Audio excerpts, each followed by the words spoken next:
வணக்க மக்களே, இன்றைக்கி நம்ம பார்க்க போகிறது கவுண்டிங் நம்பர் ஆஃப் ஸ்கொயர்ஸ். ஓகேங்களா? இது மாதிரி பாக்ஸ் கொடுத்துருப்பாங்க, அதில் ஸ்கொயர்ஸ் நம்ம கண்டுபிடிக்கணும். ஓகேங்களா? இதுக்கு முன்னாடி நம்ம பார்த்துருப்போம் ட்ரையாங்கிள்ஸ் தான் பார்த்துருப்போம். ஓகேங்களா? ட்ரையாங்கிள் பார்த்துருப்போம், ரெக்டாங்கிள் பார்த்துருப்போம். இன்றைக்கி நம்ம பார்க்க போகிறது ஸ்கொயர்ஸ். ஓகேங்களா? இந்த மாதிரி பாக்ஸ் கொடுத்துருக்காங்க அப்படின்னா இதில் வந்து எத்தனை ஸ்கொயர்ஸ் இருக்குன்னு நம்ம கவுண்ட் பண்ணணும். ஓகேங்களா?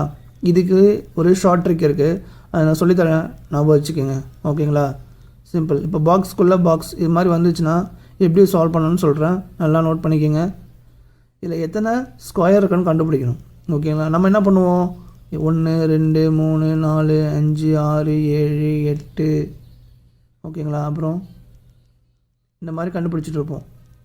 ஓகேங்களா? எத்தனை ஸ்கொயர் இருக்குன்னு சிம்பிளாக இதை சொல்கிறேன். ஒரு ஷார்ட்கட் இருக்குது, அதை ஞாபகம் வச்சுக்கோங்க. ரொம்ப ஈஸி தான். ஓகேங்களா? பாருங்கள், இப்போது இந்த மாதிரி கோடு போட்டுக்கோங்க. இது 1, அதுக்குள்ளே 1 இருக்குது, அவ்வளோதான். ஓகேங்களா? 2 தான் இருக்குது. 2 போட்டு அது கூட 5ஆல் மல்டிப்ளை பண்ணுங்கள், உங்களுக்கு ஆன்சர் கிடச்சிரும். So the answer is 10. இதுக்குள்ளே வந்து மொத்தம் 10 ஸ்கொயர் இருக்குன்னு அர்த்தம். ஓகேங்களா? என்ன சம் பாருங்கள், இது உங்களுக்கு ஹோம்ஒர்க். ஓகேங்களா? இதில் இதே மாதிரி ஃபஸ்ட்டு கவுண்ட் பண்ணுங்கள். வர ஆன்சரை 5ஆல் மல்டிப்ளை பண்ணிங்கன்னா உங்களுக்கு இதுக்குள்ளே எத்தனை ஸ்கொயர் இருக்குன்னு தெரிஞ்சிடும். ஆன்சர் தெரிஞ்சுன்னா கமெண்ட்டில் சொல்லுங்கள். நெக்ஸ்ட்டு இன்னொரு ஸ்கொயர் ட்ரிக்கோட நெக்ஸ்ட் சம்மில் சந்திக்கிறேன். வணக்கம் மக்களே.